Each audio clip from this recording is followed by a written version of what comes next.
Challenges in life are like a mirror. When you face them, it will show you your true potential. So face that challenge with creativity, tenacity, and determination. Welcome to People and Events. On the show today,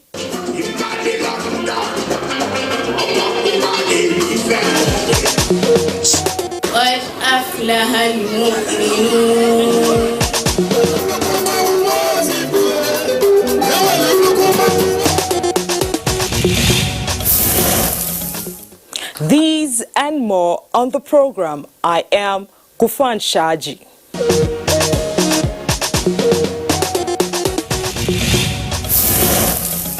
The National Troupe of Nigeria has unveiled a colorful orchestra described as a potpourri of Nigerian music in Abuja. Oyinaya Kalu Oka was there for People and Events.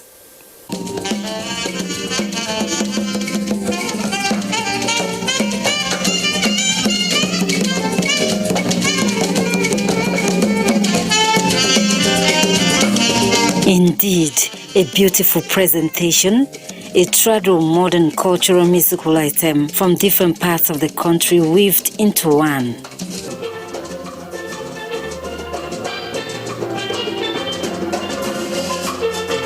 In the 60s, we call it Pachanga. In Cuba, they call it Cha-Cha-Cha.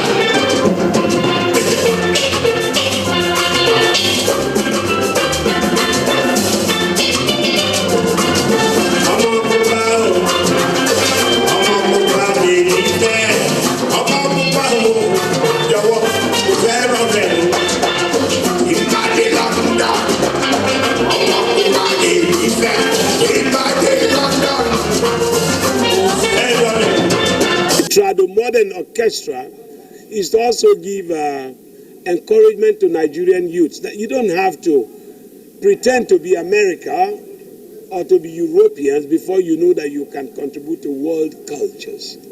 Look at us playing with cultural instruments like the Hausa Gurmi, Kukuma, Kalangu, and blending it with modern instrumentation. Combining most Nigerian cultural musical instruments, the National Troupe Orchestra is all about promoting Nigeria and Africa's rich cultural heritage.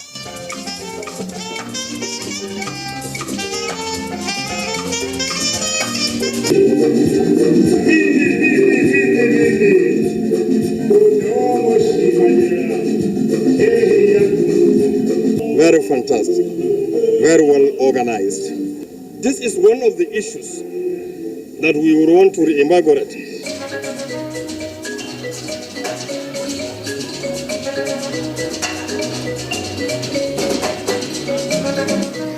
From cultural diplomacy to economic diplomacy, that is what this orchestra hopes to achieve. Revenue earner for your country and sell our values also, okay, across the world. Let us be known for the type of music that we can do from the cultural perspective now. Burna Boy is winning Grammys with another type of music, but the skills, and expertise in music, I think is inbuilt in Nigeria.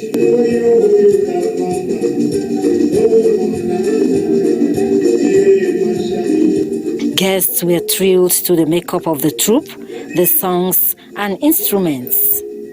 With this unveiling, the National Troupe says the orchestra will be a yearly event expected to be exported. It is a reconnection to our past. Before the formation of statehood. Africa was a kingdom of peoples. The Tea people, the Bantu people, the Oyo Empire, all of them were kingdom of peoples. But the formation of the nationhood made us lose our identity. It's for different places. Some are sung in languages that we don't understand. But truly, without even understanding, you can see that the true feeling of an African and what the music is telling you is thrilling.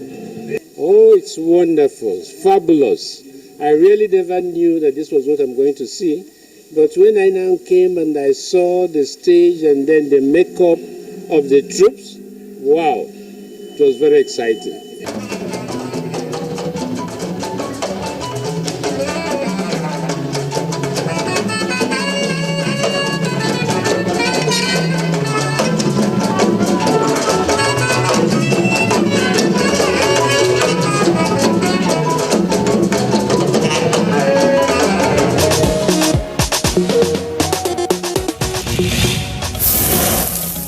Wow, beautiful cultural fusion right there by the cultural troupe. Indeed, I'm proud to be Nigerian. To more good stuff, it was a colorful gathering as personalities from diverse walks of life held a reception in honor of Dr. Orji Ogbonnaya Orji as the new Executive Secretary of NTA. Benny Adams captured the sights and sounds for people and events. It is an evening to remember as founding members of NTA, serving and retired, ministers, head of service, permanent secretaries and directors at the State House came together to celebrate one of their own, Dr. Orji Ogbonnaya Orji, whom they fondly call OOO. Dr. Orji, an accomplished technocrat, a political economist and broadcaster, has just been appointed Executive Secretary of the Nigerian Extractive Industry Transparency Initiative, NIATI. We came from, starting from BPP. Glowing tributes and stories reminiscing on how far they have come reignited bonds of friendship built in the work environment while in service to humanity and fatherland. They, however, did not hesitate to warn against emergency friends that might be destructive and unanimously endorsed family as first constituents. And he will leave with me having learned something new. He knows a lot and is very hardworking. And no wonder that he was able to walk himself through. Even within that period, he was still doing his PhD. And he was able to manage all of them. And that's why today he's here. Very, very, very intelligent and willing to help you at any time. Work together to attain the level that we have. In the last 5 years, we have also supported Waziri Adio to be able to put NTA to where it is today.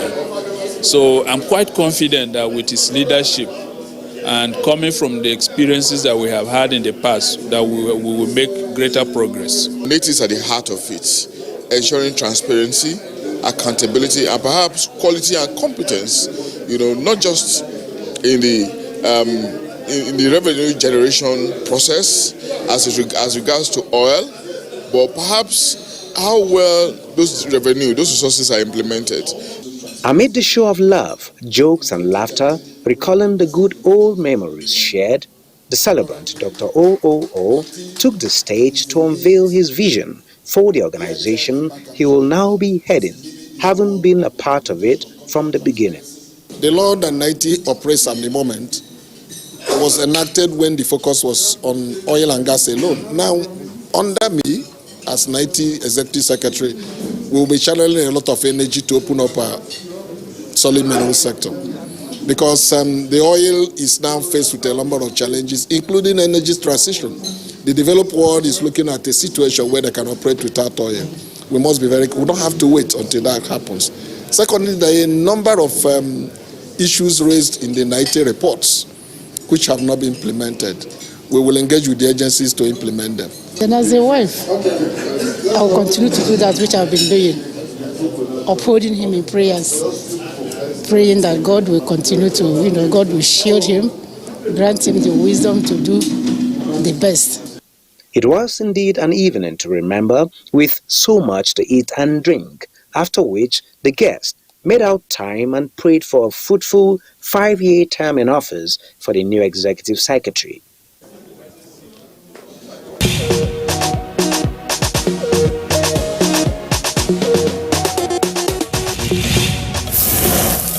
Congratulations, sir, and may wisdom find you out as you stir the affairs of Naiti. Moving on, Barawa College Zaria, one of the first-generation schools, shaped the academic lives of prominent personalities like the late President Shehu Shagari, late Umaru Musa Yaradua, and former Vice President Namadi Sambo, as well as many serving and former governors. As the college observes centenary celebration, it is renewing its determination to strengthen the foundation that once nurtured them as leaders. Let's hear more from Abubakar Usman Akwanga. Established in 1921, Barewa College serves as one of the famous first-generation schools in the north that recruited requisite manpower in the pre- and post-independence leadership circles of the country. 100 years after, the Hot Boys are meeting to assess progress achieved in the past, review the present, and project into the future with optimism as high as the sky for more breakthroughs. A book entitled History of a School and the Nation put the college image on the marble after a centenary celebration that transcends boundaries and bridges in all spheres of life. We should never forget history, because when I hear comments like the elites in the north, that traditional institution, all the big men don't want to educate Talakawa because they don't want them to be what they are, I feel sad about it, because it's not true. So the Caliphate was founded on education. The Sokoto Caliphate leaders, Osman Danfodio, his brother Abdullah, and his son Muhammad Bello wrote over 350 books. The challenge of 1921, that we are not educating our young people and we were not developing our economy. 1921, and we were to take the resolve from that time to do it. I mean, it's good to say nice things to ourselves, pump up. Yeah, we produce all these great people, and it's great to produce great people. But what was the purpose? To make sure our children go to school, have great livelihoods, develop themselves, and we wouldn't be considered backward relative to other parts of the country. President Muhammadu Buhari, represented by the Chief of Staff, Professor Ibrahim Gambari, says Barewa College has stood the test of time and will continue to enjoy government's goodwill. Mr. President's charge is therefore clear that for you, the esteemed alma mater, to look forward to celebrating its bicentennial, you, the alumnus, must see that you provide strong support towards Barewa being an institution that breeds innovation, creativity, leadership qualities, while encouraging students to be dogged in pursuit of knowledge. As alma mater continue to bask in the euphoria of the centenary celebration, the feelings of old boys like the Sultan of Sokoto and other prominent Nigerians is for the college to remain a center of academic excellence and recruitment of leaders for future responsibilities.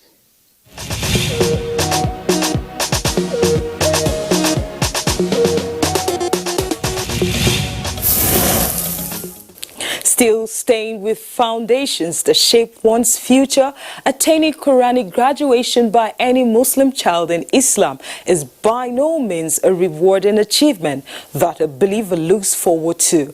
In this package, Abdullahi Musa Suleja tells us about the family of Abdul Hamid Uja, whose children attained this height.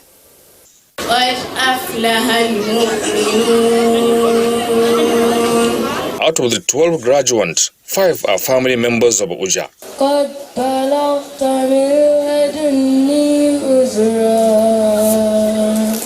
Ibrahim Abdulhamid has 2 of his daughters among the graduates. إنا نحن نرث الأرض ومن عليها وإلينا يرجعون. The sister Hajia Amaro Abdulhamid Uja has 3 children among the lucky ones. قد أفلح المؤمنون. An Islamic scholar, Malam Muhammad Khamis, dwelled extensively on female upbringing, the Islamic perspective.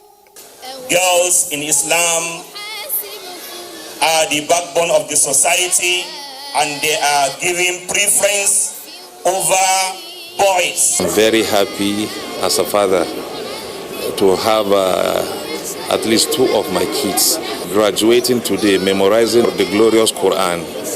That's one of the best things that can happen to any parents Islamically. If we are no longer in this world today, that's one of the sadaqatul jari that will go with us wheresoever. I feel very elated, very satisfied. In life, nothing is better than religion. And for somebody to go this far, they put it in the beginning of the life in the Holy Quran. Prizes were presented to the male and female graduates. I feel highly honored for seeing this day, which is the graduation of my children and other Muslims. It's really a pleasure to me that they have learned a very important lesson in their life, the Quranic knowledge, which by inspiration they will build their living on this world and their hereafter. The graduates, the development was only the beginning, as it will spur them to do more in their quest for knowledge. I feel very relieved and happy because I've been looking forward to this day for very long, because of all the practice and work I've put into this. And I'm very happy, I'm excited, and I feel relieved because I've, removed the stress of thinking about finishing the Quran. So now I'm looking forward to memorize it. I feel very happy to graduate from reading the Quran and to finish the Quran twice. Well, it went well and I'm happy today. Very anxious since last year to finish the Quran because we're supposed to do our walima last year, and to finish the Quran is such a blessing to everyone. A 5 million naira appeal fund was launched for the purchase of a piece of land for Islamia school to be built, with 1 million naira donation coming from the Uja family.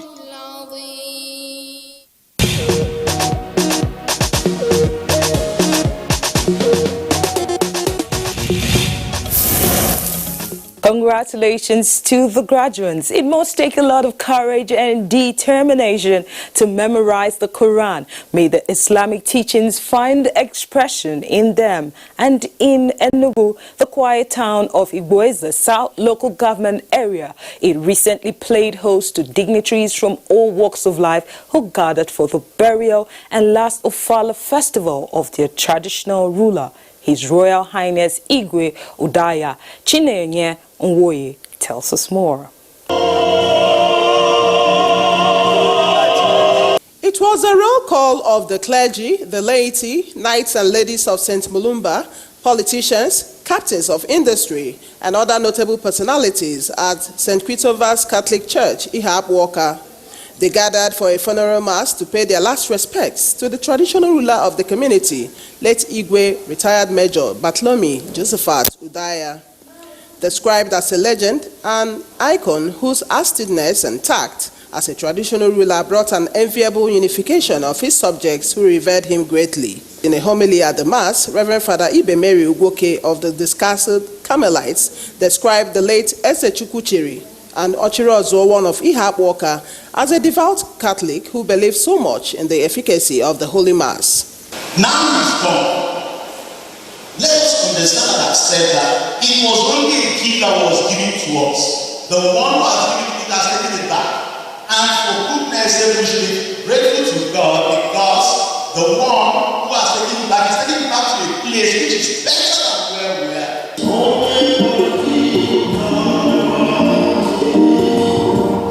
Holy Mass over, the body of the deceased was taken to his graveside, where it was lowered amidst dust-to-dust rituals.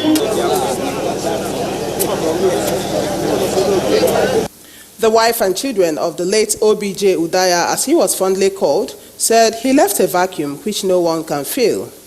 He devoted his life, especially the later part of his life after military service, to serving his people and working for his people.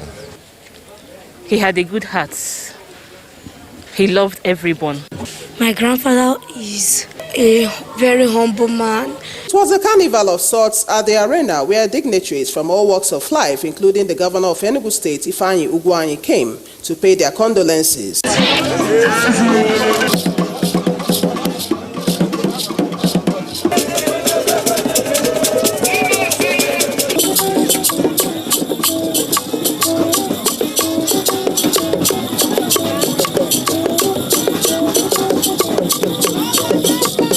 He was a patriotic Nsukka and Igbo man, and above all, a patriotic Nigerian. Udaya was one of the most dedicated knights in our sub-council. Igbo Udaya is one of our good traditional rulers in this Igbeze South. They will take heart, and they should be proud of him because Igwe Udaya he left a good legacy. We learned that he fought for the community and became the community leader. And so he has done his best. Director General of the NTA, represented by the Zonal Director, NTA Enugu Network Center, Benny Modi, led the NTA family to commiserate with their own and daughter of the deceased, Adanneka Udaya of the Marketing Division. You see, every daughter is so close to the father's heart. And I know that Adanneka is really grieving because she's the only one. All I can say is, once you know that God knows it all, accept it.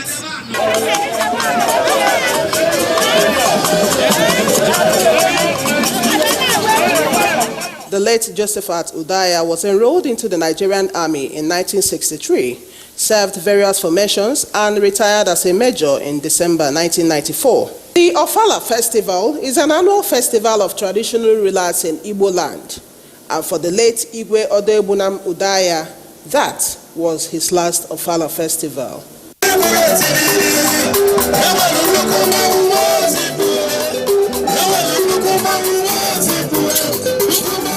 That show makes you think. It also makes you realize what you've had, what you lost, and what you took for granted. So appreciate what you have before it becomes what you had.